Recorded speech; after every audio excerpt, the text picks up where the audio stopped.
நம்ம இன்றைக்கி sweet potato வச்சு ஒரு பேன்கேக் ரெசிபி தான் பார்க்க போகிறோம். இதுக்கு பார்த்திங்கன்னா நமக்கு ஒரு ஹாஃப் ஸ்வீட் பொட்டேட்டோ தேவைப்படும். இதை நல்லா குட்டி குட்டியாக கட் பண்ணி ஸ்டீம் பண்ணி எடுத்துக்கலாம். இப்போ இதை தோலை உரிச்சிட்டு நல்லா மசிச்சு எடுத்துக்கோங்க. இது கூட பார்த்திங்க அப்படின்னா நான் இன்றைக்கி 2 ஸ்பூன் வீட் ஃப்ளவர் ஆட் பண்ணியிருக்கேன். இது கூட பார்த்திங்கன்னா 1 spoon coconut oil, vanilla essence, அப்புறம் ஒரு பிஞ்ச் சால்ட் ஆட் பண்ணியிருக்கேன்.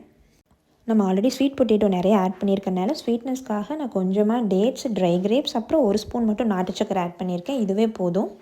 இது எல்லாத்தையும் நம்ம மிக்சியில் ஒரு பல்ஸ் பண்ணி எடுத்துக்கலாம். நமக்கு ஒரு ஸ்மூத் பேட்டராக கிடச்சிரும். இது கூட பார்த்திங்கன்னா நான் கன்சிஸ்டன்சிக்காக கொஞ்சமாக மில்க் ஆட் பண்ணிக்கிறேன். நல்லா இந்த கன்சிஸ்டன்சி வர மாதிரி பார்த்துக்கோங்க.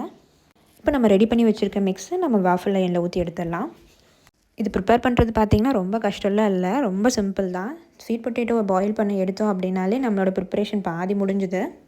இதை பார்த்திங்க அப்படின்னா நம்ம ஒரு 2 to 3 மினிட்ஸில் எடுத்துடலாம், ரெடி ஆகிடும். ரொம்ப சாஃப்டாக சூப்பராக வந்திருந்தது. டேஸ்ட் ரொம்ப நல்லா இருந்துச்சு. கண்டிப்பாக ட்ரை பண்ணி பாருங்கள். தேங்க்யூ.